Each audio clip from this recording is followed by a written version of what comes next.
Hey, it's Octavia. Let's ring a bell for a smile. Hey. Alright, I want to talk about things that we go through in life, man. Some things we ain't asked for. We ain't asked for it. But we get things thrust upon us sometimes. I don't want to say forced upon us. And I know I'm not talking about assault or anything like that. I'm talking about just life, life. Things happen and there was nothing we could do about it, or because we want to think that we have some type of power in our worlds where we can promote change, or we can change our environment if we don't feel like it's good enough for us, right? We like to feel like we have free will. I'll pull some cards real quick because I wanted to talk about celibacy. They think you're a whole athlete out here being celibate. Look, bully at the bottom of the deck. They want you to be a rebel. They're like, rebel, come on now. You could do what we do. Be a pioneer like us. Be a pioneer, but guess what's sticking out? Shapeshifter. How can I trust you? Right? How can I trust you? I didn't ask to be celibate, and YouTube does not like it when I talk about this subject. So I'm going to have to really think about what I'm going to name this.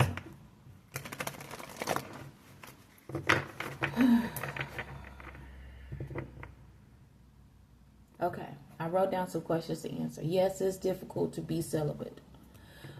Of course, once you've been married, your body gets accustomed or becomes accustomed to being with someone intimately, and you start to get to a point where you physically miss that type of interaction. I'm bringing this up because, and I'm not keeping these either.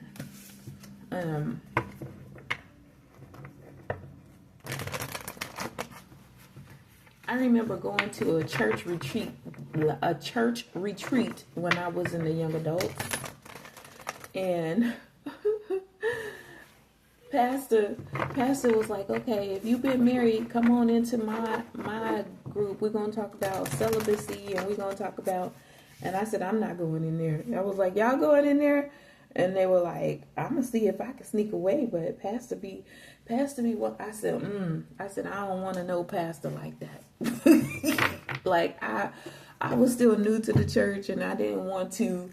I felt cringed already, like, with just him just saying the word sex, and I was like, oh no, I'm going to be going into one of the rooms with for the conversation with someone else. I can't do it.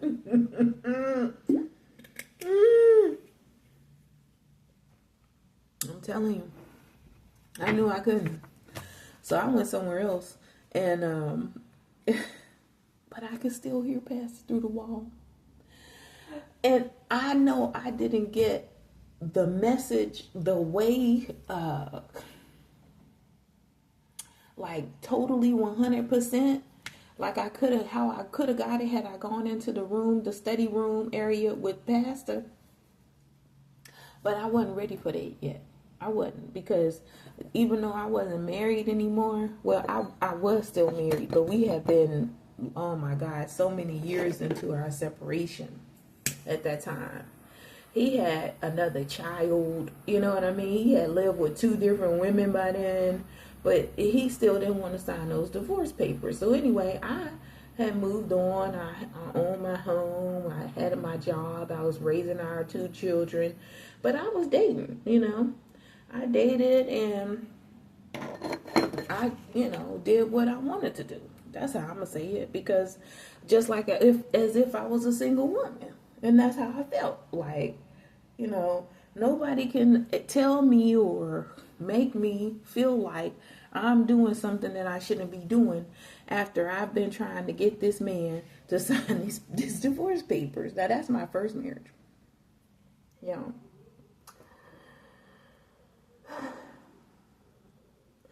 At the time when we was discussing celibacy back then, and I was still married to my first husband, I had been celibate for the longest, maybe 6 months, right? And no, that's not true. I had been celibate a year. A year after he and I separated. I waited maybe 15, 17 months before I slept with someone else. And that was because I cried most of the nights. I cried myself to sleep most nights. Because this man I had been with since I was 15. So now here I am, a whole adult out here, actually living somewhere different that I own, and he's not here. Like, I felt some kind of way. I did. I ain't no darn athlete at being celibate.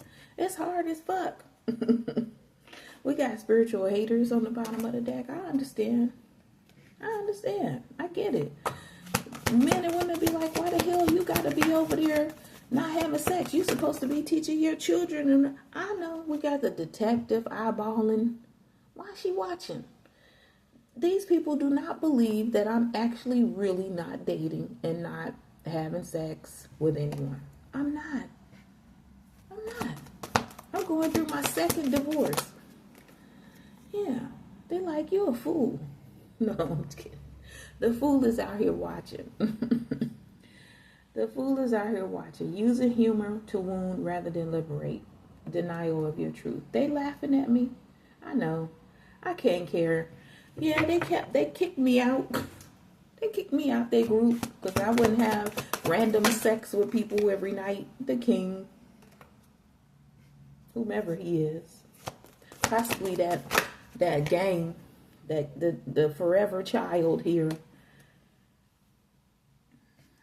Yeah, they be all up in my business. You know. Watching me. Trying to get clued in. Pretending that they can be me better than I can be me. They don't know why I do what I do. Like I said, I didn't ask to be celibate. Do I get horny? Yes. Do I fantasize? Yes. Do I not want to be celibate anymore? Now I'm getting into the I don't know. Maybe? Why? Because STDs exist. STIs exist. Men that motherfucking hate women still exist. They want to fuck you. They want to date you. They want you to be on their arm looking good and shit to make other people jealous. But they fucking hate women on the inside of their core. I have dated men like that. I have had sex with men like that. And in the past. And it's like, you get older, you just like, I don't want to waste my time. I prefer my health and my sanity. Like, I don't need to be. Okay, I'm going to tell you one thing. This guy, I was seeing him. He's one of those guys that was like, hated women on the inside. Because his ego was so damn big. I'm not saying he shouldn't have had one, you know, because like after I had sex with him, I could not help but picture him naked. I was just like, oh my God. He would walk in and I did not see not a button, a pant, nothing. He was butt ass naked in my mind. And I used to be like, damn, am I fiending? And I was like, no, fuck that shit. We don't do that shit, Octavia. We don't do that. They fiend for me, right? But it was just how I saw him. So yes, he had a reason to be full of pride and have an ego, is what I'm saying. But he went too far with it. Y'all men don't know how to tame shit. You don't know how to like not go too far with stuff. You take it too far, and you let it become a turnoff. That's a turnoff. I'm not interested. Your mouth says, yeah, my celibacy journey. Maybe I'll pull something from the soul's journey as well. It's not one I asked for. And once I was included, I was isolated after, right? Creativity. It just came out in my previous one. Have fun, express yourself in new ways. And I'm okay with it because I have time to channel and pay attention to myself, which is actually what I was just about to say. It makes me pay more attention to who I am and what I like, and helps me get to know who I am. so that I can have a better and a higher level of self-awareness. And I feel like as you become an adult, that's something that you need, right? The world can't knock you down. Being celibate helps you to manifest, right? Okay? Law of attraction. Thoughts become things. It does. It does. I got these cock blockers out here that keep trying to pretend to be me so that they can steal from me in the spirit, including an athlete, a detective, a fool, a king, the man that don't want to grow up on some Peter Pan energy. That's cool. That's okay. They don't stop me or block me from my celibacy, which I'm kind of locked into right now, even in the spirit. Even in the spirit. Here's the soul journey. Let's see what it says about celibacy. I might revisit these subjects again once I get like some more decks, more oracle decks and stuff, and see what they say. But right now, I'm almost 7 years in. We got indecision. Yeah. We got undecided, and then the spirit showed me two-faced. I use my intuition in all aspects of life. So somebody who is either maybe a soulmate, because this deck is about soul's journey. Maybe it's a soulmate that's indecisive about me. You know why? Because I'm not having sex. They're like, well, why should I go be with her? Because she's boring. They think it's going to be adverse, you know. I accept that challenges are the best way to learn. They're not understanding my path. And I get it. They don't understand how free I really am. That's what I have to say when I see this card. I possess the power and the free will to create my own happiness. Wow. He sits up in his pride, having phony relationships that don't make him happy. We got happiness here, right? But then we also got death. So it's not happy, and they under judgment for this. But I can't really care about it. And the reason why I know these cards are related to me and my possible soulmate is because I know that he's around. We can have more than one soulmate in a lifetime, guys. Your soulmate could be a friend or even a family member, right? That don't mean that they should ignore you just because you decided to make different life choices than they have made. Just because you find out what they're doing, that doesn't mean that you would even judge them. But as soon as they found out that I wasn't having sex, I got judged immediately. Oh, she ain't knocking boots. The hell wrong with her? Nothing. And, you know, you got to have choices and options, too. That does matter. Anyway, I don't have anything else to say on the subject. It's not a sore subject for me either. I would have not preferred to have been celibate for almost 7 years. But with COVID, you know, and not being able to interact during that time, it contributed to it, okay? So, maybe that helps somebody out there to keep going strong or to start their own celibacy. It has helped me to cut cords. Because there was some men out there that I had been sexually intimate with, including the young guy I had been intimate with, that at his core, I knew he hated women. He hated the female species. But he dated tons of beautiful, gorgeous women, you know. And he would sit back and I'd be on my laptop and home, he'd be on his laptop and he'd be showing me, and she cute. She red bone. Oh my God, she did this and this to me. Because that's how we talked, right? Later, after he and I stopped being intimate.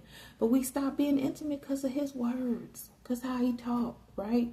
He was never satisfied with nothing. Everything was always beneath him. Like he was always on the ego trip. But he never left to go on the trip. And I'm sure he's sore. Because most of the people that been with me usually be sore as fuck after we stopped dating or being intimate. Because I had some people that we just had sex. They weren't my boyfriend. We got bright ideas here. Have an innovative new inspiration, test new ideas, and break out fast. Take action on your own ideas, right? 4, you love life. Yes, I agree. Thank you, Spirit. That's a good message. Be grateful for what you have, and don't forget to save something for the future. Okay? I'm going to end it with that because I really didn't have much to say. I just wanted, the thought came to my mind today, and I was like, maybe it's time for me to revisit this and talk about it. Thanks for tuning in.